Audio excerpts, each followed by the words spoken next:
Que le dio vida a Glinda en La Bruja Buena de Wicked, y ya llegó su tía Patricia Escandón Bolaños, doctora en Historia e investigadora titular del Centro de Investigaciones de la UNAM. Bienvenidas. Bueno, muchas gracias de nuevo. Otra vez, Ceci. Gracias, buenos días. Qué bueno que hemos llegado, qué gusto recibirlas aquí. Oigan, a ver, vamos, yo sé que podríamos hablar por horas del tema de las brujas, pero a ver, ¿las brujas sí existieron o sea, volaban en escobas, hacían magia o fueron acusadas como un pretexto para otras cosas, ondas políticas? ¿Qué onda con las brujas? Pues bueno, como todas las cosas que conocemos, nociones son construcciones. Ajá. Esto puede arraigar en épocas muy remotas en la figura de las curanderas, de las mujeres sabias, que en las sociedades, cuando se forman las sociedades agrícolas, conocen de plantas, de propiedades curativas. Okay. Hay una primera fase de estas personas que simplemente saben manejar elementos de la naturaleza para propiciar salud. Ajá. Hasta allí tenemos curanderas, chamanas, gente que maneja un poco las fuerzas de la naturaleza. Ajá. Hasta ¿Y a allí. quién no le gustaba eso y por qué? No creo que a nadie en particular le disgustara.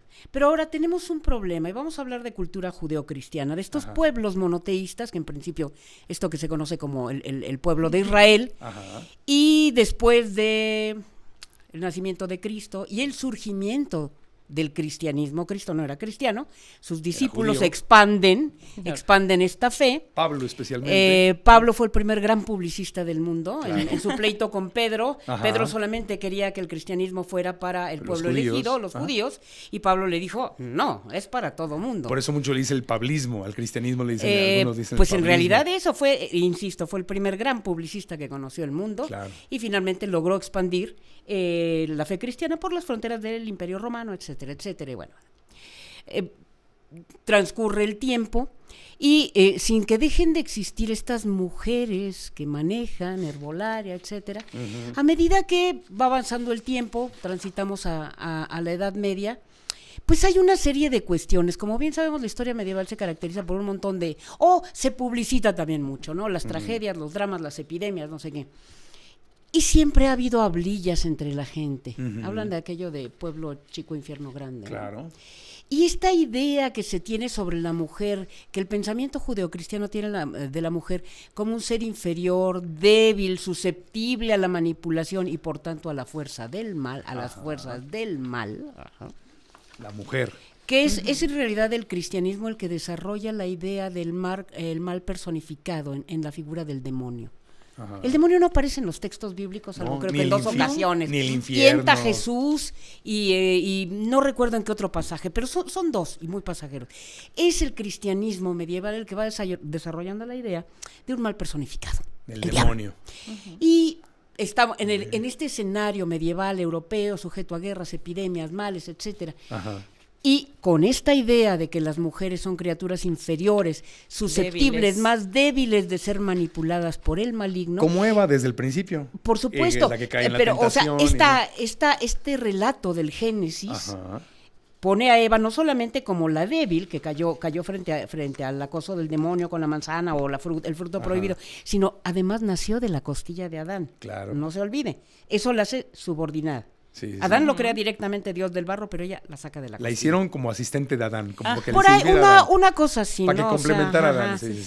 El complemento. Yo soy el director y tú eres la asistente. O sea, una cosa así, ¿no? Desde ahí empieza el problemita. Por ahí empieza el problema. Vaya, que quede claro que las mujeres son consideradas criaturas inferiores, susceptibles de manipulación por parte del mal, concupiscentes, etcétera, etcétera. Por tanto, ¿quiénes son las víctimas del engaño del maligno? Las mujeres. Las mujeres. Y la Edad Media empieza a generar esta idea de estas mujeres que establecen un pacto con el diablo. Ahora, la idea de volar, esa viene desde la antigüedad gentílica, que había seres que volaban con la diosa Diana, la diosa de la casa y todo esto, ¿no? Y se va a trasladar junto con la conversión de los paganos al pensamiento cristiano, ¿no? Que ya quedamos que los pagamos, el pagano era el campesino, era... El pagano era todo aquel que no profesaba el cristianismo una vez que el cristianismo se expande. Se le llamaba indistintamente pagano, gentil. Finalmente eran los idólatras, los que no tenían un solo Dios, o no profesaban una fe monoteísta, como era el cristianismo. O ninguna fe, que decían yo soy ateo. En ese entonces no se acostumbraba el ateísmo. No existía. La gente siempre estaba adscrita a algún tipo de creencia. ¿Por qué? Porque tenía que comprender su vida en la naturaleza, manejar las fuerzas, lo que sea. Tenía que haber una entidad superior. Algo mágico. Finalmente, en el contexto europeo, a quien no era cristiano era pagano o gentil. Okay. O sea, adorador de fuerzas de la naturaleza, de otras deidades, de lo que tú quieras y gustes. Ok, y ahí empieza todo el tema. Ahí empieza el asunto. Ahora, aparte de estas entidades que volaban con Diana y que van a pasar en el folclore medieval a caracterizar a estas mujeres, pues tenemos otra cosa también del pasado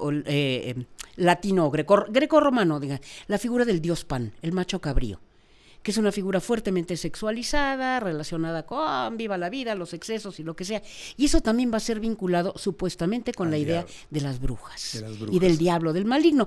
Hay, digamos, una serie de elementos alrededor de eso. Tenemos a las voladoras, tenemos a las que hacen pacto con el diablo, tenemos al macho cabrío, que en la fiesta del aquelarre, estas reuniones clandestinas, se invocaba al diablo, por allá aparecía en forma de macho cabrío, como la deidad Pan. Sí. Ajá. Oye, entonces, ¿las brujas es una persecución política o espera, algo realmente religioso? Todavía no hemos llegado a eso. No, pero no nos va a alcanzar el tiempo. Dije, así muy rápido, dije. Está en el contexto de la vida en los pueblos, las envidias, las rencillas podían provocar denuncias. Claro. Es que mi vecina tiene pacto con el diablo, yo le he visto que sale de aquelarre y vuela y no sé qué, no sé cuándo. Y por ahí se empezaban a instruir procesos, no necesariamente ante tribunales religiosos, también civiles. Pero la iglesia era el gobierno. A ver, vamos a ver, ten en cuenta que a partir del siglo XVI hay una ruptura en la iglesia católica romana. Es el cisma de Lutero que va a dar lugar pues a la aparición del protestantismo, otra reforma en Pero Suiza, eso ya fue después. Ginebra. No, estamos hablando del año 1519. Y pero la cacería de brujas empieza en 1450, la cacería de brujas empieza en la Edad Media, desde antes del siglo XIII. Ahora, va a pasar algo muy importante con respecto a este pensamiento sobre el mal, etcétera. En 1485 en Alemania son dos frailes dominicos, Kramer y Sprenger, Heinrich Kramer y Jacob Sprenger, el Malleus Maleficarum o Martillo de Brujas. El Martillo de las Brujas. Que se publica en 1487. Eran inquisidores alemanes ellos. Los dominicos siempre se caracterizaron por participar en tribunales de Santo Oficio. Y los tribunales de Santo Oficio aparecen por ahí del siglo XIV. Que era para juzgar a todos los herejes. Era para mantener la ortodoxia de la fe. ¿Sabemos qué es un hereje? Pues todos los que estaban fuera de. No. O en contra el hereje es aquel que, habiendo conocido, para el criterio de la Iglesia Católica, no hablo de los protestantes, habiendo conocido la verdadera fe, es decir, en el seno del catolicismo, reniega de ella. Porque entre los no creyentes hay herejes, que son los que han renegado, conociendo la verdadera fe, por eso los protestantes se tienen por herejes. Están también los gentiles o paganos, que son los idólatras, que simplemente no han conocido la verdadera fe. O sea, los ignorantes y los no ignorantes que dijeron... Los ignorantes son gentiles o paganos. Pero también estaban los que sí creían en Cristo, pero no estaban de acuerdo al 100% con la doctrina de la fe católica. Esos eran herejes porque habían pertenecido a la verdadera fe, ya dije, como los protestantes, y tenían sus desacuerdos. Y todas sus derivaciones. Al tener sus desacuerdos, la Iglesia Católica los considera herejes. Exacto. Como sí, porque no está de acuerdo. Como de alguna manera los judíos, porque pudiendo haber conocido la verdadera fe, de hecho, teniéndola enfrente, han renegado de ella. Protestantes y judíos son considerados herejes. Ok. Oye, tenemos 5 minutos, o sea, porque, a ver, vamos a las brujas. A las brujas. Entonces, ¿eran sí o no una persecución política? Y toman como pretexto el tema rápidamente, religioso. Quiero hablar del Tribunal del Santo Oficio. Venga. El Santo Oficio se constituye para mantener la heterodoxia de la fe, la pureza de la fe. Pero en realidad, ¿cómo se utiliza? Y voy a hablar muy brevemente porque no hay más tiempo, no de la Inquisición romana, sino de la española. Se convierte en un tribunal político, como fue la Procuraduría General de la República hace muchos años. Vamos a perseguir no criminales, sino también enemigos de la corona. Claro. ¿A quiénes? Pero la corona era católica, era religiosa. Ser católico, o sea, reconocerte como súbdito del rey de España, tanto para los españoles como para los americanos, era confesarte católico. Claro, era gobierno y religión. Si tú atentabas contra la fe católica, seguramente te iban a echar encima la policía política. Por otra parte, los tribunales del Santo Oficio ni eran tan eficientes, ni quemaban a todo mundo. En América no tenían jurisdicción sobre los indios no podían ser procesados por ellos, ni quemaban a todo mundo, ni torturaban a todo mundo.